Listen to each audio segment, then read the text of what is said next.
হযরতে বেলাল হাবশিকে এই রক্ত মাখা শরীরটাকে, ক্ষত বিক্ষত শরীরটাকে হাত পাও বাঁধিয়া সেই মরুভূমির উত্তপ্ত বালির কাছে নিল। এ বন্ধু,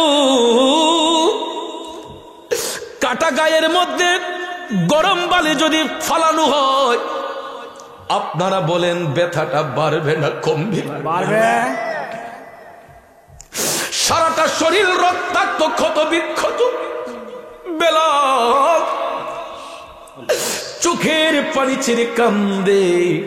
মরুভূমির উত্তপ্ত বালির মধ্যে নিয়ে গরম বালিটা হযরতে বেলালের পিঠ মোবারকের মধ্যে চিৎ করে নিয়ে যখন বালির মধ্যে শোয়াইছে, বেলাল আল্লাহ কই একটা চিৎকার মারছে রে।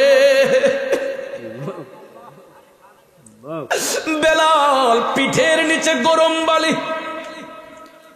বিয়াদব উমাইয়া হযরতে বেলাল যখন উপরের দিকে চাট মারে, চাটটা না দেওয়ার জন্য বুকের উপরে মনের মন পাথর আইনা দিছে।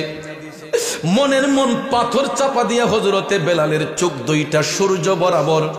দিনের আকাশে বলুন তো সূর্যের দিকে তাকানো যায় না? দুপুর বেলা সূর্যটা যখন মাথার উপর উঠে, দেখবেন সূর্যের দিকে একটা সেকেন্ডও তাকায়া থাকা যায় না। হযরতে বেলাল হাবশিকে হাত পাও বাঁধিয়া উত্তপ্ত গরম বালির মধ্যে সেই রক্তমাখা পিঠ মোবারকটা শোয়াইয়া বুকটাকে উপরের দিকে যখন নাড়া মারে, এই জন্য বুকটাকে চাপাইয়া রাখার জন্য বেলাল হাবশির বুকের মধ্যে পাথর চাপা দিয়া চোখ দুইটা সূর্য বরাবর ধরে রাখছে। বেলাল শুধু আল্লাহ আল্লাহ কয়া কান্দে। নবী নবী করে আর কত কাল আমি কাঁদব, নবী নবী করে আর কত কাল আমি কাঁদব। আপন নয়নে কবে জানি, আপন নয়নে কবে জানি নূর নবীকে আমি দেখব। নবী নবী করে আর কত কাল আমি কাঁদব। জুমার রাতের ফজিলত হলো, আমার দয়াল নবী বলছেন, জুমার রাতে আল্লাহ রাব্বুল আলামিন দুনিয়ার জমিনে সমস্ত মুর্দাগণের রূহকে আল্লাহ ছেড়ে দেয়। তারা আপন আপন বাসগৃহে যায়। তাদের আওলাদরা ভালো কাজ করে না খারাপ কাজ করে, সেটা দেখার জন্য রূহগুলাকে আল্লাহ তাআলা পাঠাইয়া দেয়। এ বন্ধুরা আমার, বাবাজিরা, শনিবারে সূর্যাস্তের আগেই ওই রূহগুলাকে আল্লাহ তাআলা আবার আপন জায়গায় নিয়ে যায়। বিশেষ বিশেষ সময়ে আল্লাহ তাআলা রূহগুলাকে জিজ্ঞাসাবাদ করে, তোমার যে আওলাদ রেখে আসছো ওরা কেমন কাজ করছে দেখে আসলাম। তখন যদি কেউ ভালো কাজে থাকে, রূহগুলা আল্লাহর কাছে দামি হইয়া যায়। আর যদি কেউ অসৎ কাজে থাকে, ওই রূহগুলা আল্লাহর কাছে বেজার হইয়া যায়। তাইলে বলুন, এই মুহূর্তে আমাদের বংশের মুর্দেগানের রূহ আমাদের উপর খুশি নাকি বেজার? যুবক বন্ধুরা আমার, একটু ভাইবা দেখেন, আজকে কত মানুষ এই মাহফিলের মোহব্বতে আসছিল, কিন্তু ক্লান্তি আসার কারণে অনেকে হয়তো ঘুমের ঘরে চলে গেছে। কেউ হয়তো গিয়ে দেখেন দোকানে বসে সময় নষ্ট করতেছে, কেউ গিয়ে দেখেন রাস্তার মধ্যে হাঁটা চলা করতেছে। কিন্তু ভাইয়ার আমার, বন্ধুরা আমার, খোদাই না করুক এই জান্নাতের বাগানে আমার আপনার মরণ হতে পারে কি পারে না? পারে। আমরা দোকানে বসে আছি, সেখানে মরণ হতে পারে কি পারে না? রাস্তা দিয়ে হাঁটতেছি, সেখানে মরণ হতে পারে কি পারে না? আজরাইল আসিয়া প্রাণ করিব হরণ, হাই গো আজরাইল আসিয়া প্রাণ করিব হরণ। ওরে নিজ গুণে সাহেব আল্লাহ করবানি বারণ, আমার উপায় কি তখন আমার আল্লাহ নিরঞ্জন, না জানি কে হালে আমার হইব মরণ। বাজানো একবারে সাধারণ মানুষ থেকে নিয়ে মুমিন পর্যন্ত এই পৃথিবীতে যারা আসবে সবাই একদিন চলে যাবে, কিন্তু ভাইয়ার আমার মানুষ চলে যাবার পরে সব কিছু বিলীন হয়ে গেলেও দুইটা জিনিস কখনো নষ্ট হবে না, একটা হলো ঈমান, একটা হলো আমল। আর ওই দুইটা জিনিস ছাড়া কবরে আর কিছু সঙ্গী হবে না। কথা বলেন ঠিক কিনা? ওই সত্যের পথ তারাই থাকে, আল্লাহর পথে তারাই থাকবে যাদের বন্ধুত্ব স্থাপন হবে আমার মওলার সাথে, যারা প্রেমের কালেকশন ফিট করবে আমার নবীর সাথে, যারা প্রেমের কালেকশন ফিট করবে অলিদের সাথে। এটাই হলো আল্লাহ তাআলার দল। এদেরকে আল্লাহ তাআলা পছন্দ করেছেন, আল্লাহ নিজের দল বলেছেন। তাইলে বলুন আমরা আল্লাহর দলে থাকতে চাই কি চাই না? এই জন্য সূরা আল মাইদার 56 নম্বর আয়াতে কারিমায় আল্লাহ তাআলা বলেছেন, বিসমিল্লাহির রহমানির রহিম,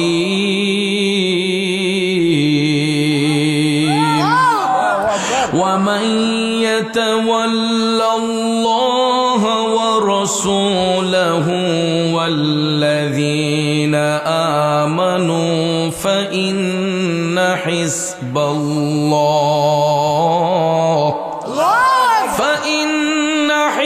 الله هم الغالبون।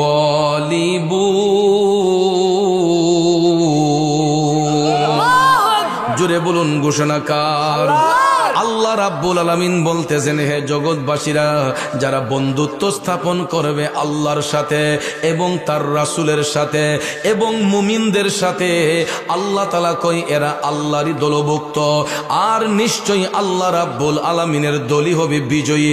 এই জন্য ভাইয়ের আমার, বন্ধুরা আমার, এই পৃথিবীর মধ্যে আল্লাহ রাব্বুল আলামিন যত জাতি সৃষ্টি করেছেন সকল জাতির মধ্য থেকে শ্রেষ্ঠ জাতি রূপে স্বীকৃতি দিয়েছেন আশরাফুল মাখলুকাত মানব জাতিকে। কথা কোন ঠিক কিনা? আমার আল্লাহ বিবেক দিয়েছেন, বুদ্ধি দিয়েছেন, ধৈর্য দিয়েছেন, শক্তি দিয়েছেন, সামর্থ্য দিয়েছেন, কিন্তু ওই বুদ্ধি প্রয়োগ করে, জ্ঞান প্রয়োগ করে দেখবেন কেউ হয়েছে হিন্দু ধর্মের অনুসারী, কেউ খ্রিস্টান ধর্মের অনুসারী, কেউ বৌদ্ধ, কেউ ইহুদি, কেউ নাসারা, কেউ মুসলমান। যত ধর্মের লোক থাকুক না কেন, আমার আল্লাহর কাছে একটা মাত্র মনোনীত দিন হলো ইসলাম। এই জন্য আমার ভাইয়েরা, ইসলামের অনুসারী তারাই হয় যাদের অন্তরে আল্লাহর ভালোবাসা আছে, যাদের অন্তরে আমার নবীর ভালোবাসা আছে, যাদের অন্তরে মুমিনদের মহব্বত আছে, এরাই হবে ইমানদার, এরা হবে আল্লাহর বন্ধু। কিন্তু এই সমাজের মধ্যে দেখবেন বিধর্মীরা আল্লাহকে মানলেও এরা আমার নবীরে মানে না। আবার আমাদের মুসলিম ধর্মের মধ্যে কিছু কিছু লোক দেখবেন আল্লাহকে বিশ্বাস করলেও আমার নবী মানতে গিয়া তাদের একটু অ্যালার্জি রোগ আছে না নাই? এই জন্য বাজাম, কালেমা পড়লে মুসলমান পরিচয় দিতে পারবেন, কিন্তু সব মুসলমান মুমিন নয়। কিছু কিছু মুসলমান হবে মুনাফিক, আর মুনাফিক মুসলমান কাফেরের চেয়েও নিকৃষ্ট। কথা কোন ঠিক কিনা? আর ওই মুনাফিকদের সম্পর্কে আমার রাসূল ১৫০০ বছর আগে হাদিস শরীফে বলেছেন, এটা সহিহ মুসলিম শরীফের বর্ণনা।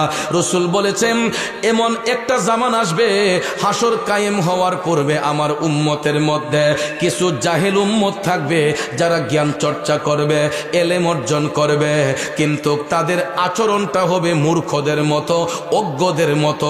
ঠিক না বিঠিক? জ্ঞান অর্জন করবে, শিক্ষা অর্জন করার পরে তাদের আচরণ হবে মূর্খদের মতো। ১৫০০ বছর আগে রাসূল ভবিষ্যৎবাণী করেছেন, বাস্তবতার সাথে মিলটা দেখেন কেমনে। এই সমাজের মধ্যে কিছু কিছু আন্তর্জাতিক খন্নাস আছে যাদেরকে আন্তর্জাতিক শায়েখ বলা হয়। আমি তাদেরকে আন্তর্জাতিক খন্নাস বলি কারণ ওই সমস্ত খন্নাসের দলেরা আমার রাসূলকে বলে রাসূল নাকি কাউবয়। আরো আস্তে কর নাউজুবিল্লাহ। রাসূলের অপমানে যদি কাঁদে না তোর মন, মুসলিম নয় মুনাফিক তুই রাসূলের দুশমন। ঠিক না বিঠে? এ বন্ধুরা আমার, বাবাজিরা, নবীর বিরুদ্ধে যদি কেউ কথা বলে, আমার নবীর শানে যদি কেউ বিয়াদবি করে, তার বিরুদ্ধে প্রতিবাদ করা ইমানের দাবি আছে না নাই? এই জন্য আপনারা লক্ষ্য করে দেখবেন মুখের মধ্যে দাড়ি টুপি জুব্বা কুর্তা লাগায়া চামড়াটাও ফর্সা খুবই সুন্দর দেখতে, কিন্তু তার আচরণটা মূর্খদের মতো। আমার রসুলকে বলে রসুল নাকি কাউবয়, এরপরে কয় আমার নবী নাকি সিক্স প্যাক ছিল। আগেই বলেছিল, ইদানিং বলেছে রসুলকে কাউবয়, আর আগে বলেছিল রসুলের নাকি সিক্স প্যাক, বডির মধ্যে নাকি 6টা পার্ট। আচ্ছা আপনারা বলেন, আমার নবীজির শরীর মুবারক দেখার সুযোগ পৃথিবীতে কারো হইছে না? ইভেন রসুলের 11 জন বিবি ছিলেন যাদেরকে বলা হয় উম্মাহাতুল মুমিনিন, মুমিনদের মা যাদেরকে বলা হয়। এর মধ্যে সবচাইতে রসুলের কাছে ছিলেন আম্মাজান আয়েশা সিদ্দিকা রাদিয়াল্লাহু তাআলা আনহা, যিনি এত পরিমাণ হাদিস বর্ণনা করেছেন উম্মাহাতুল মুমিনিনের মধ্যে আর কেউ এতটুক হাদিস বর্ণনা করতে পারেন নাই। তিনি আমার নবীর একান্ত কাছে ছিলেন আম্মাজান আয়েশা সিদ্দিকা রাদিয়াল্লাহু তাআলা আনহা। তিনি নিজে বলেছেন যে আমি রসুলের শরীর মুবারক দেখার জন্য কত চেষ্টা করেছি, কিন্তু দয়াল নবী কখনো শরীরের কাপড় মুবারক খুলেন নাই, এবং যদিও খুলতেন আমরা কখনো নবীজির শরীর মুবারক দেখতে পারি নাই। বন্ধুরা আমার, বাবাজিরা, আম্মাজান আয়েশা সিদ্দিকা রাদিয়াল্লাহু তাআলা আনহা এতটুক বললেন, একদিন যখন আমি নবীজির কদম মুবারকে চুম্বন করতে গেলাম, নবীজির পায়ের কাপড়টা, নবীজির শরীর মুবারকের কাপড় মুবারকটা একটু ঘিরালির উপরে উঠেছিল। আম্মাজান আয়েশা সিদ্দিকা বলেন, আমি আয়েশা লক্ষ্য করলাম এত নূরের ঝলক আয়েশা আমার শরীরের মধ্যে লাগতেছে, এই তাপটা সহ্য করা আমার পক্ষে কষ্ট হয়ে যাচ্ছে। আল্লাহু আকবার। কারণ তিনি কেমন নবী গো, যারা আমার নবীর সঙ্গে সংসার করলেন। 11 জন বিবির মধ্যে উম্মাহাতুল মুমিনিনের মধ্যে কেউ কোনোদিন আমার নবীর স্বামী বলে ডাকেন নাই, কেউ কোনোদিন আমার নবীর স্বামী বলে ডাকেন নাই। সব সময় তারা রসুলকে ডাকতেন ইয়া রাসূলুল্লাহ, ইয়া হাবিবাল্লাহ। জুরে কন্যা সুবহানাল্লাহ। আমরাও সবাই দেখবেন আদবের সহিত বলি ইয়া রাসূলুল্লাহ, ইয়া হাবিবাল্লাহ, ইয়া রাসূলুল্লাহ, ইয়া হাবিবাল্লাহ, ইয়া রাসূলুল্লাহ। তুমি জীবন, তুমি মরণ, আধার ঘোরে তুমি আপন, তুমি জীবন, তুমি মরণ, আধার ঘোরে তুমি আপন। হৃদয় নামের ফুলদানিতে, হৃদয় নামের ফুলদানিতে একে রেখেছি প্রেমের মালা। ইয়া রাসূলুল্লাহ, ইয়া হাবিবাল্লাহ। বলুন ইয়া রাসূলুল্লাহ, ইয়া হাবিবাল্লাহ, ইয়া রাসূলুল্লাহ। কষ্ট হচ্ছে আমার বাবাজিরা, নবীর প্রেমিকেরা, মদিনার কামলিওয়ালা নবী, মায়ার নবী, দয়ার নবী, যিনি 11 জন বিবি যারা উম্মাহাতুল মুমিনিন, মুমিনদের মা, কেউ কোনোদিন আমার নবীর সতর মুবারক দেখতে পারে নাই, আমার নবীর শরীর মুবারক দেখার সুযোগ হয় নাই। আর মূর্খ মৌলবী বলে আমার নবীর নাকি সিক্স প্যাক ছিল, আমার রসুল নাকি 23 বছরের যুবক 40 বছরের বৃদ্ধাকে নাকি বিবাহ করেছেন সম্পদশালী হওয়ার জন্য। নাউজুবিল্লাহ। এইরকম মিথ্যাচার যারা নবীর সঙ্গে করতে পারে, আপনারা কি তাদেরকে মুমিন বলবেন না মুনাফেক? মুমিন না মুনাফেক? ওই সমস্ত মুনাফিক গুলা যতই চামড়া সুন্দর হোক না কেন, এরা দুনিয়ার লোভী হইতে পারে, এরা দুনিয়ার বাদশা হইতে পারবে, কিন্তু নবীর গোলাম হইতে পারবে না। কথা কোন ঠিক না বেঠে? এই জন্য যুবক ভাইয়ের আমার, নবীর গোলামি অর্জন করতে গেলে চামড়া সুন্দর লাগে না, নবীর গোলামি অর্জন করতে গেলে সুন্দর পেস কাটিং লাগে না।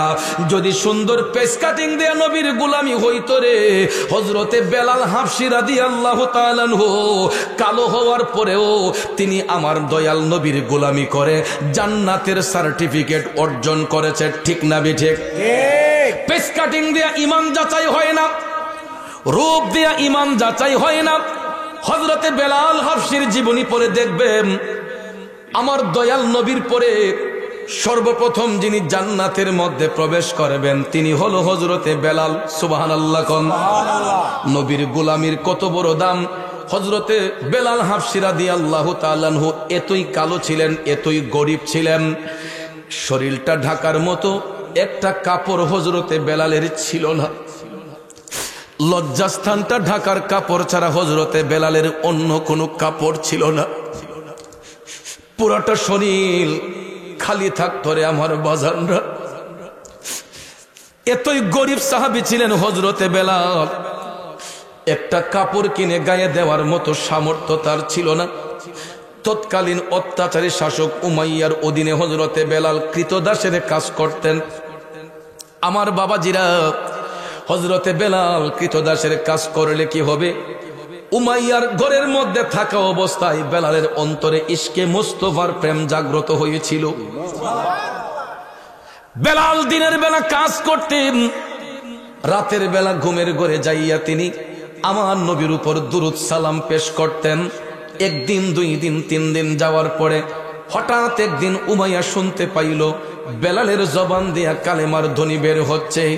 ওই বাজে ইসলামের ঢঙ্কা শব্দ শোনা যায় রে, নবীর দিনে আয় মুসলমান, নবীর দিনে আয়, নবীর দিনে আয় মুসলমান, নবীর দিনে আয়। খারাপ লাগছে বাবাজিরা। এ বন্ধু, হযরতে বেলাল উমাইয়ার ঘরে চাকরি করতেন, কৃতদাসের কাজ করতেন, কিন্তু আমার নবীর দুরূদ সালাম মুখের মধ্যে সই না। হঠাৎ একদিন উমাইয়া শোনার পরে বেলালকে সিগন্যাল দিল, বেলাল সাবধান, আমার অধীনে চাকরি কইরা আমার টাকার কেনা গোলাম হইয়া তুই মুহাম্মদের কালেমা পড়তে পারবে না। জোরে কোন নাউজুবিল্লাহ। বেলাল ডাক দিয়া বললেন, মনিব, আমি তোমার কাজ করার জন্য যোগদান করেছি, আমি সব কি তোমার কাজ করতে পারবো, কিন্তু আমার ঈমান আমি বিক্রি করি নাই, আমার ঈমান তুমি হরণ করতে পারো না। আমি তোমার কাছে টাকার বিনিময়ে বিক্রি হয়েছি তোমার ঘরে কাজ করার জন্য, আমার যত কাজ লাগে আমি কাজ করব, কিন্তু আমার ঈমান আমি বিক্রি করব না। যখন উমাইয়ার মুখে মুখে ঈমানি জজবা নিয়া বেলাল হাবশী যখন কথাটা বলে ফেললেন, বিয়াদব উমাইয়ার হাতের মধ্যে চাবুকটা ছিল, ওই চাবুকটা দিয়া গো বেলালের চামড়ার উপরে খালি গায়ে পিঠটার মধ্যে এমন ঠাস করে একটা বাড়ি মারছে বাজার, চামড়াটা ফাইটা রক্ত মোবারকটা ফিচকি দিয়ে বের হয়ে গেছে। বেলালের শরীর মোবারক থেকে টাটকা রক্ত মোবারক বের হলো। উমাইয়া ডাক দিয়া কই, আরেকটা বার যদি মুহাম্মদের কালেমা পড়স তোর শরীরটাকে জাজরা করে দেব। বেলাল হাবশী কান্দে আর ডাক দিয়া কই, মনিব, একটা আঘাত কেন, আমার পুরাটা শরীর যদি তুমি রক্তাক্ত করে ফেলো, আমার দেহের মধ্যে প্রাণ থাকতে আমি নবী ছাড়ব না, আমি নবী ছাড়ব না, দেহের মধ্যে প্রাণ থাকতে নবী ছাড়ব না। এই কথা বলার সঙ্গে সঙ্গে সেই বিয়াদব উমাইয়া একটার পর একটা চাবুক মারতে লাগলো। মারতে মারতে মারতে গো বেলাল হাবশীর শরীরের মধ্যে এমন কোন জায়গা বাদ নাই যে একটা বাড়ির চিহ্ন না আছে। বন্ধুরা আমার, বাবাজিরা, সারাটা শরীর ক্ষত বিক্ষত হয়ে গেছে, রক্তাক্ত হয়ে গেছে। বেলাল হাবশীর শরীর দিয়া একাধিক রক্তক্ষরণ হচ্ছে। এরপরে হযরতে বেলালের বুকের মধ্যে পাড়া দিয়া উমাইয়া কয়, দেখ এখনো সময় আছে, মুহাম্মদের দিনটা ছেড়ে দে। বেলাল হাবশী মৃত্যুর সাথে পাঞ্জা লড়ে কয়, সব ছাড়তে পারবো, নবী ছাড়তে পারবো না। নবী আমার জাহানেরই জান, নবী আমার প্রাণ, নবীর কাছে পাবো মোরা খুদাই সন্ধান, যদি ঠিক রাখো ঈমান পাবে জান্নাতের বাগান। আমার জীবন করব দান গেয়ে নবীর গুণগান, আমার জীবন করব দান গিয়ে নবীর গুণগান। ঠিক কিনা বলুন বন্ধু? ও আমার বাজানরা, বলতেছিলাম কি, হযরতে বেলাল হাবশী সারাটা শরীর ক্ষত বিক্ষত, এরপরও তিনার ঈমানটা এত শক্ত, দেখেন কয় জীবন দিতে পারবো, নবী ছাড়তে পারবো না। এরপরে সেই বিয়াদব উমাইয়া হযরতে বেলালের হাতের মধ্যে রশি লাগাইছে, দুইটা পায়ের মধ্যে রশি দিয়া বাঁধছে। কি অন্যায় ছিল বেলালের, কি অপরাধ ছিল বেলালের? একটাই অন্যায়, একটাই অপরাধ, বেলাল আমার নবীর প্রেমে দেওয়ানা। বন্ধু হাত দুইটা বেঁধে ফেললো, পাও দুইটা বেঁধে ফেললো। সেই বিয়াদব উমাইয়া নবীর দিন ছাড়ার জন্য হযরতে বেলালকে মরুভূমির উত্তপ্ত বালির কাছে নিয়ে গেল। বালিগুলা গরম হয়ে গেছে। এখনো পর্যন্ত যারা আরব দেশে থাকে জিজ্ঞেস করবেন, রোদের তাপ যখন মরুভূমির বালিতে খালি পায়ে হাঁটবেন দূরের কথা, জুতা পাও দিয়ে হাঁটতে গেলেও পাউটার মধ্যে ঠসা পড়ে যায়। ঠিক কিনা কোন? আরে তরিকতের প্রেমিকরা, এ আশেক প্রেমিক ভাই বাবাজিরা, হযরতে বেলাল হাবশীকে এই রক্ত মাখা শরীরটাকে, ক্ষত বিক্ষত শরীরটাকে হাত পাও বাঁধিয়ে সেই মরুভূমির উত্তপ্ত বালির কাছে নিল। এ বন্ধু, কাটা গায়ের মধ্যে গরম বালি যদি ফালানো হয়, আপনারা বলেন ব্যথাটা বাড়বে না কমবে? বাড়বে। সারাটা শরীর রক্তাক্ত, ক্ষত বিক্ষত। বেলাল চোখের পানি ছেড়ে কান্দে। মরুভূমির উত্তপ্ত বালির মধ্যে নিয়ে গরম বালিটা হযরতে বেলালের পিঠ মোবারকের মধ্যে চিৎ করে নিয়ে যখন বালির মধ্যে শোয়াইছে, বেলাল আল্লাহ কই একটা চিৎকার মারছে রে। বেলাল পিঠের নিচে গরম বালি। বিয়াদব উমাইয়া হযরতে বেলাল যখন উপরের দিকে চাট মারে, চাটটা না দেওয়ার জন্য বুকের উপরে মনের মন পাথর আইনা দিছে। মনের মন পাথর চাপা দিয়া হযরতে বেলালের চোখ দুইটা সূর্য বরাবর। দিনের আকাশে বলুন তো সূর্যের দিকে তাকানো যায় না?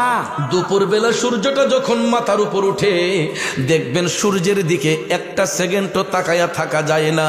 হযরতে বেলাল হাবশীকে হাত পাও বাঁধিয়া উত্তপ্ত গরম বালির মধ্যে সেই রক্তমাখা পিঠ মোবারকটা শোয়াইয়া বুকটাকে উপরের দিকে যখন নাড়া মারে, এই জন্য বুকটাকে চাপাইয়া রাখার জন্য বেলাল হাবশীর বুকের মধ্যে পাথর চাপা দিয়া চোখ দুইটা সূর্য বরাবর ধরে রাখছে। বেলাল শুধু আল্লাহ আল্লাহ কয়া কান্দে। নবী নবী করে আর কত কাল আমি কাঁদব, নবী নবী করে আর কত কাল আমি কাঁদব।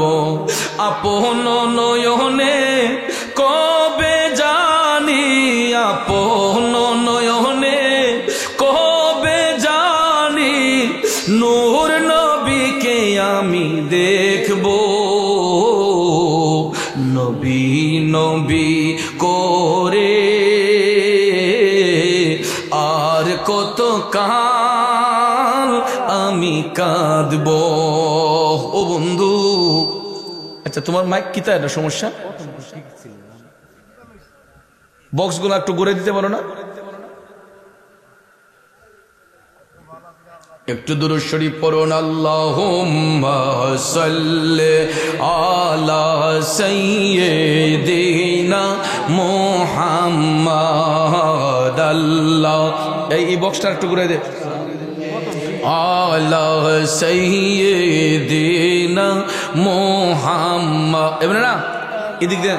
আবিয়ানা শাফিয়ানা মাওলানা মুহাম্মাদ, নাবিয়ানা মাওলানা মুহাম্মাদ আল্লাহুম্মা সাল্লি আলা সাইয়্যিদিনা মুহাম্মাদ নাবি মাশাআল্লাহ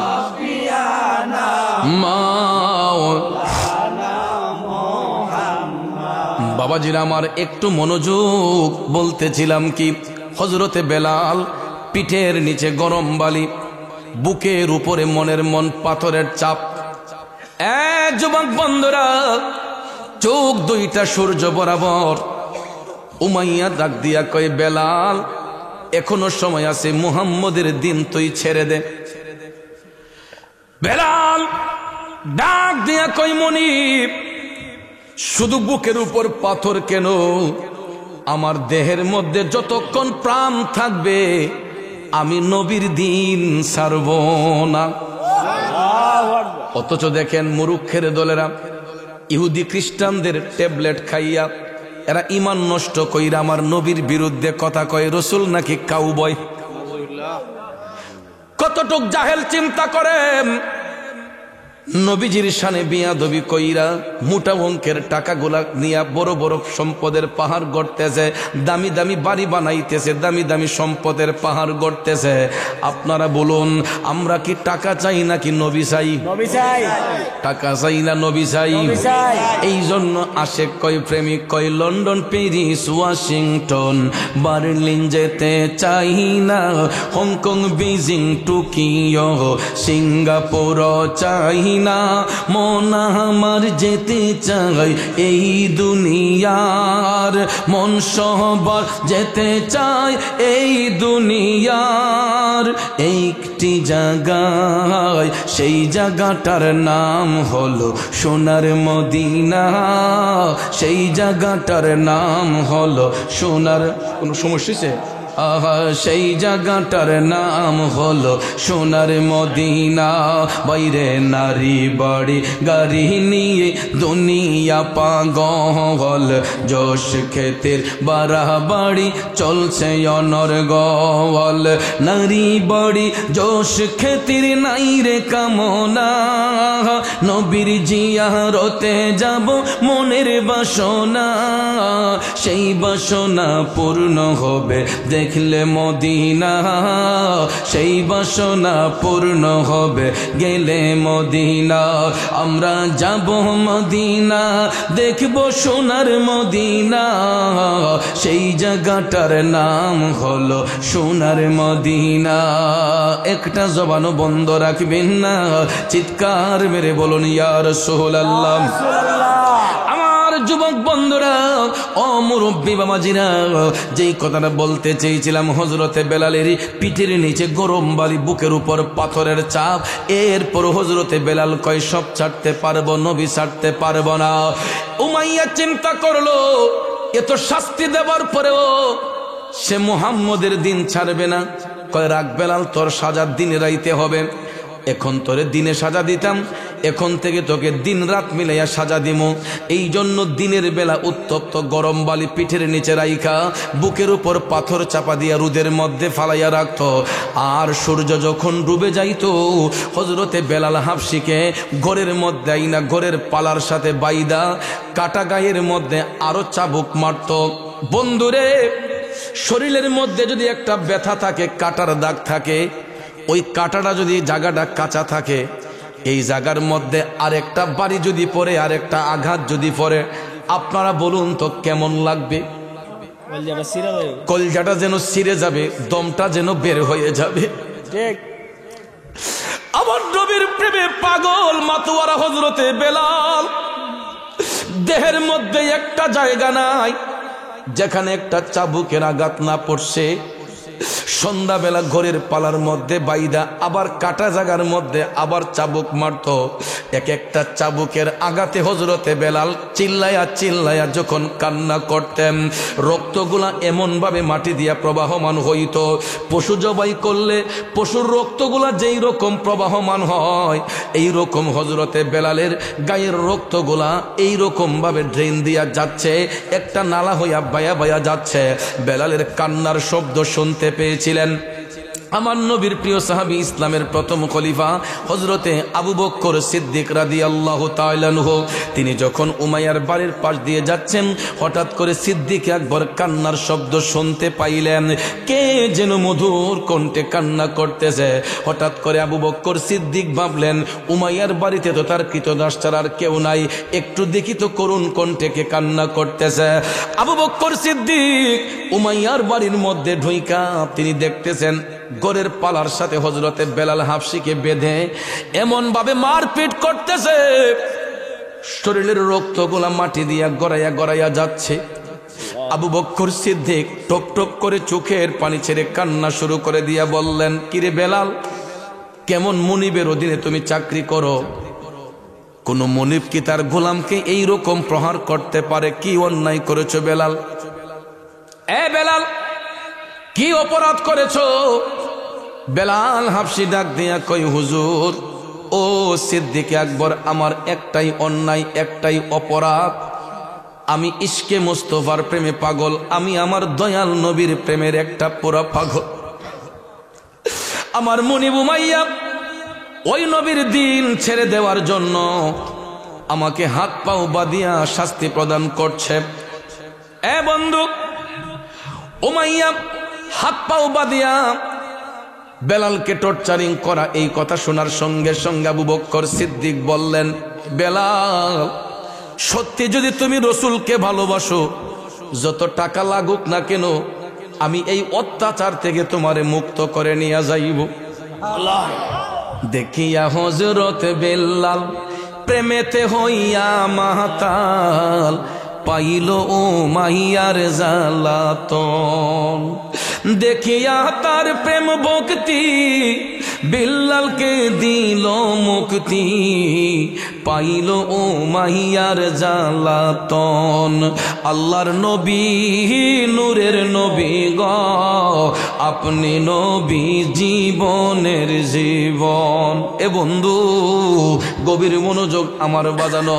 আবু বকর সিদ্দিক বললেন, বেলাল, তুমি চিন্তা করো না, আমার সব সম্পদ বিক্রি কইরা হইলেও এই অত্যাচার থেকে আমি তোমারে মুক্ত করব।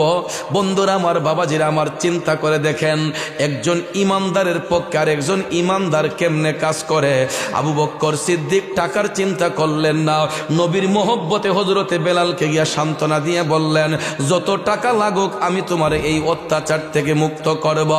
সঙ্গে সঙ্গে সিদ্দিক আকবর চলে গেলেন উমাইয়ার কাছে, ডাক দিলেন, উমাইয়া, তুমি না মুনিব, মুনিব হইয়া গোলাম রেখে কেউ এরকম টর্চার করে? তুমি কেমন মুনিব হইলা? কি এমন অন্যায় করেছে তোমার বেলাল? তখন উমাইয়া কয়, আবু বকর, সে আমার টাকার কিনা গোলাম হইয়া মুহাম্মদের কালেমা পড়ে। নাউজুবিল্লাহ, নাউজুবিল্লাহ। সিদ্দিক আকবর ডাক দিয়া কয়, হে বিয়াদব, একবার আমার নবীর নামটা বিয়াদবি করে নিয়েছস, আরেকবার নিলে আমি তোর জিভ টেনে ছিঁড়ে ফেলবো। বেলাল আমার নবীর প্রেমে দেওয়ানা, আমি এই মুহূর্তে বেলালকে আজাদ করতে চাই। বলো, কত টাকার বিনিময়ে তুমি বেলালকে মুক্তি দিবা? সিদ্দিক আকবর বললেন, তুমি কত টাকার বিনিময়ে বেলালকে মুক্তি দিবা? আমি এই মুহূর্তে তোমার এই অত্যাচার থেকে আমি বেলালকে আজাদ করতে চাই, মুক্ত করতে চাই। তখন উমাইয়া কয়, আবু বকর, বেলালকে যদি নিতে হয় আমাকে 1500 দিনার দিতে হবে। কত দিনার? 1500। আবু বকর সিদ্দিক বলেন, ঠিক আছে। পকেটে হাত দিয়া 1500 দিনার দিলেন। উমাইয়া মনে করছে যে আবু বকর সিদ্দিক এত টাকা দিয়া বেলালকে আজাদ করবে না, কারণ তখনকার সময় 1500 দিনার বর্তমান সময়ের কত কোটি টাকা হইতে পারে। সে কল্পনাই করতে পারে নাই যে আবু বকর সিদ্দিক এত টাকা দিয়ে হযরতে বেলালকে আজাদ করবেন। সঙ্গে সঙ্গে হযরতে বেলালকে যখন আজাদ করলেন, তখন আবু বকর সিদ্দিক বললেন, তার হাতের বান, পায়ের বান খুলে দাও। খুলে যখন দেওয়া হলো, আবু বকর সিদ্দিক দেখতেছেন হযরতে বেলালের পুরাটা শরীর ক্ষত বিক্ষত, রক্তাক্ত, গায়ের মধ্যে কাপড় নাই, শুধু লজ্জাস্থানের কাপড়টা ঢাকনা। বন্ধুরে, আবু বকর সিদ্দিক ডাক দিয়া কয়, বেলাল, তুমি কান্দো না। বেলাল হাফসি ডাক দিয়া কয়, সিদ্দিক আকবর, আমার এত বড় উপকার করলে আমি তো আপনার কাছে ঋণী হয়ে গেলাম। আবু বকর সিদ্দিক কয়, চুপ করো বেলাল, এটা কি বলছো? তুমি আমার কাছে ঋণী হইবা কেন? এটা আমার ইমানি দায়িত্ব পালন করেছি। আমি আমার ঈমানি দায়িত্ব পালন করেছি, তুমি ঋণী হইবা কেন? কোনো ঋণী নয়, তুমি আমার নবীর গোলাম। কারণ আমরা তো সবকিছু অর্জন করেছি নবীর কারণে, ঠিক না বেঠিক? ওরে যাহার দনে হইলাম ধনী, যাহার মানে হইলাম মানি। গলা রাখাই এলিছি, শেষ। এতক্ষণ তো অনেক ভালো ছিল বাবা, এখন কি করলা এটা? ওরে যাহার দনে হইলাম ধনী, যাহার মানে হইলাম মানি, যাহার গুণে হইলাম গুণী, প্রাণে বিশ্বাস রয়া আমার, মুর্শিদ আমার রংমহলে আগদুয়ারে পাহারাদার।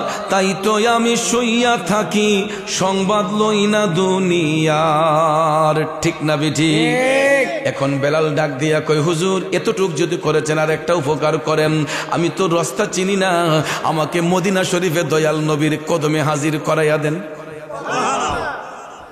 দিদারে মুস্তাফা কবে হবে যে, অপেক্ষায় রত আছে এই দুটি নয়ন যে, শয়নে স্বপনে স্মরণে মুস্তাফা আমায় সর্বদা বিভোর করে দে, মদিনায় কবে যাব আমি যে। বন্ধু, হযরতে বেলাল এখন মদিনার কামলিওয়ালা নবীর কাছে যাওয়ার আশায় হযরত আবু বকর সিদ্দিক বললেন, বেলাল টেনশনের কোনো কারণ নাই, আমি তোমাকে দয়াল নবীর কদম মুবারকে নিয়ে যাইব। এই বলিয়া হযরতে বেলাল হাফসিকে সাথে নিয়া যখন আবু বকর সিদ্দিক রওনা হইলেন, আমার রাসূল আসহাবে সুফফার মধ্যে বৈশাখ সাহাবায়ে কেরামের মাজলিসে আলোচনা করতেছেন। হঠাৎ করে দেখা যায় নবীজির চোখের পানি মুবারক টপ টপ করে পড়তেছে। সাহাবায়ে কেরাম ডাক দেয়া কয়, নবী গো, ওগো মদিনার কামলিওয়ালা নবী, হঠাৎ করে আপনি কান্না করতেছেন কেন নবী গো? রাসূল বলতেছেন, আমার একটা প্রেমিক পাগল আমার দিকে ছুটে আসতেছে। কেউ আমার নবী না বলে দেখে না, নবী না বলে জানে না। বেলাল যে রাসূলের দিকে আসতেছে, আমার নবী দেখে কি দেখে না, জানে কি জানে না? এই বিশ্বাসের নামই হলো ঈমান, ঠিক না বেঠিক? আমি আপনি চর্ম চোখ দিয়ে শুধু চোখের সামনে দেখি, আর আমরা এমন নবীর উম্মত, ওই নবী সামনে যতটুক দেখেন, পিছনে ততটুক দেখেন, ডাইনে যতটুক দেখেন, বামে ততটুক দেখেন, উপরে যতটুক দেখেন, নিচে ততটুক দেখেন। অর্থাৎ আল্লাহর কুল কায়নাতে যতটা জগৎ সমূহ আছে, আমার আল্লাহ দেখেন কুদরতের নজরে, আমার রাসূল দেখেন রহমতের নজরে। আমার যুবক বন্ধুরা, সাহাবায়ে কেরাম ডাক দিয়া কয়, নবী গো, কে সেই ভাগ্যবান যার জন্য দিনের নবী চোখের পানি চাইরা কান্দে? আমার রাসূল কয়, আমার বেলাল আবু বকরের সঙ্গে আমার দিকে আসতেছে। তো সাহাবায়ে কেরাম ভাবলেন, না জানি বেলাল কেমন সুন্দর মানুষটা নবীর দিকে আসতেছে, না জানি কত ভিআইপি একটা লোক রাসূলের দিকে আসতেছে। সমস্ত সাহাবায়ে কেরাম অপেক্ষমান বেলাল হাফসিকে দেখার জন্য। ভাইয়ের আমার, বন্ধুর আমার, কিছুক্ষণ পরেই দেখা যায় হযরতে বেলাল হাফসি আমার নবীর কাছে যখন আসলেন, সিদ্দিক আকবর রাসূলের কদম মুবারকে সালাম দিলেন। বেলাল হাফসি আমার রাসূলকে যখন সালাম দিচ্ছেন, আসসালাতু আসসালামু আলাইকা ইয়া রাসূলুল্লাহ, এমন সময় দেখা যায় ওনার মুখের মধ্যে সালাম দিতে গিয়ে কথাটা একটু বেজে গেছে, আর সাহাবায়ে কেরাম হাসি মাইরা উঠছে। বেলালের মুখের মধ্যে কথা বেজে যাওয়াতে শরীরের মধ্যে কাপড় নাই, শরীরটা রক্তাক্ত, সালামটা দিতে পারে নাই, মুখে কথা বেজে গেছে। সাহাবায়ে কেরাম হাসি মেরে উঠছেন। আমার রাসূল তখন সাহাবায়ে কেরামকে বললেন, চুপ করো, এ সাহাবারা, তোমরা হাসতেছো কেন? জানোনি সে কে? আমার বেলালের মুখের মধ্যে কথা বাজতেছে বিদায় তোমাদেরকে কোনো কষ্ট হয়েছে, তোমাদের রং লাগছে। দয়াল নবী বলতেছেন, চুপ করো, তোমরা জানোনি আমার বেলাল আমি নবীর জন্য কি করছে?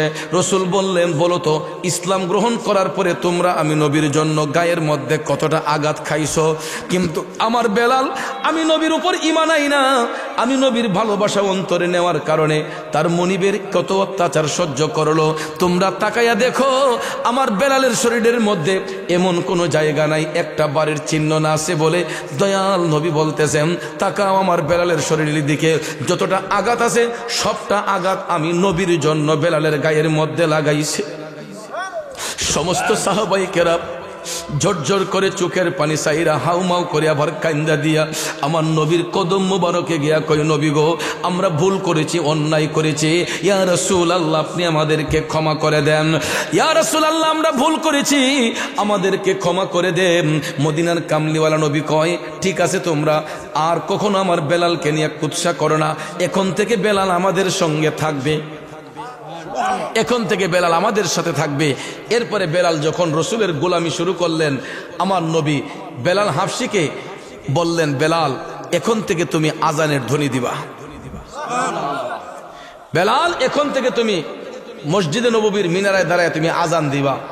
বেলাল কই ইয়া রাসূলুল্লাহ এটা কেমনে? আমার রসুল বললেন নো আমি তোমাকে আদেশ করলাম তুমি আজান দিবা। বন্ধুরা আমার বেলাল হাফসি তখন ডাক দিয়া কই নবী গো আমি আজান দিব তবে আমার একটা শর্ত আছে ইয়া রাসূলুল্লাহ। নবী বললেন তোমার শর্ত কি? বেলাল হাফসি ডাক দিয়া কই নবী গো আমি আজান দেওয়ার সময় যখন আশহাদু আন্না মুহাম্মাদুর রাসূলুল্লাহ বলবো ওই মুহূর্তে আমি যেন আপনারে আমার সামনে দেখতে পাই। সুবহানাল্লাহ। ইয়া রাসূলুল্লাহ আমি আজান দিলে যখন আশহাদু আন্না মুহাম্মাদুর রাসূলুল্লাহ বলবো ওই মুহূর্তে যেন আমি আপনার নুরানি চেহারা মুবারকটা আমার চোখের সামনে দেখতে পাই, আপনাকে দেখে দেখে যেন আমি আশহাদু আন্না মুহাম্মাদুর রাসূলুল্লাহ বলতে পারি। আমার রসুল বললেন ঠিক আছে যাও তোমাকে এই আদেশ দেওয়া হলো। সুবহানাল্লাহ। ভাইয়ার আমার এরপর থেকে বেলাল আজান দেওয়া শুরু করলেন। বাস্তবিকলি কথা বলতে গেলে মুখে কথা বাস্তব, কিন্তু বেলাল যখন আজান দিতেন তখন ওনার সুরের মধ্যে এতই মাধুর্যতা আসতো মদিনার কচি কচি মাসুম বাচ্চাগুলা এরা মায়ের দুধ পান করা অবস্থায় থাকলে বেলাল যখন আজান দিতেন তখন এরা মুখটা মায়ের স্তন থেকে সরাইয়ে ফেলত। ছোট্ট কচি বাচ্চাগুলা পর্যন্ত বেলাল হাফসির আজানের কণ্ঠে মাতোয়ারা ছিলেন। এত মধুর কণ্ঠে বেলাল আজান দিতেন, কিন্তু পেস কাটিংটা কালো ছিল, সুরতটা কালো ছিল, কিন্তু অন্তরটা আমার নবীর নূরের আলোয় আলো ছিল। ঠিক না বেঠিক? এই গোলামি করার কারণে হঠাৎ একদিন রসুল বললেন বেলাল তুমি তো আমার আগে জান্নাতে যাইবা। আয় হায় হায়, রসুল এই কথা শুনে যখন বললেন বেলাল এই কথা শুনে হাউমাউ করে কান্না শুরু করে দিলেন যে নিশ্চয়ই আমি রসুল্লাহর সামনে মনে কোনো বড় ধরনের বিয়াদবি করে লেছি। তখন তিনি বলতেছেন ইয়া রাসূলুল্লাহ আমি হাফসি গোলাম কেমনে আপনার আগে জান্নাতে যাইব? সাহাবায়ে কেরামও বলতেছেন ইয়া রাসূলুল্লাহ বেলাল কেমনে আপনার আগে জান্নাতে যাইব? রসুল বললেন অবশ্যই আমার বেলাল আমার আগে জান্নাতে যাবে, কারণ হাসরের ময়দানে আল্লাহ তাআলা আমি রসুলকে বহন করার জন্য একটা জান্নাতি সাওয়ারি পাঠাইবেন। ওই জান্নাতি সাওয়ারিটা টাইনা নেওয়ার জন্য একটা শিকল থাকবে, ওই শিকলটা থাকবে আমার বেলালের কাঁধের মধ্যে। এই জন্য বেলাল যখন শিকলটা কাঁধে নিয়ে হাঁটবে সাওয়ারিটা টাইনা জান্নাতের গেটে নিয়ে যাবে। দরজা খোলার পরে সামনে বেলাল না নবী আগে? সামনে বেলাল। বেলাল আগে না নবী আগে? কারণ উনি তো গোলামি করতেছেন। এই রসুল তো দুলহা সেজে এই সওয়ারির মধ্যে বসা, কিন্তু জিনজিল তো বেলালের কাঁধে, যেই জন টাইনা নিব এই টানুন্না লোকটা তো সামনে থাকবো। আমার রসুল বললেন জান্নাতের দরজা খোলার পরে বেলাল যেহেতু জিনজিল টাইনা নিবে বেলালের কদমটাই আগে বেহেশতের ভিতর পড়বে। আমার নবীর গোলামির দাম আছে না নাই? আমরা নবীর গোলামি চাই কি চাই না?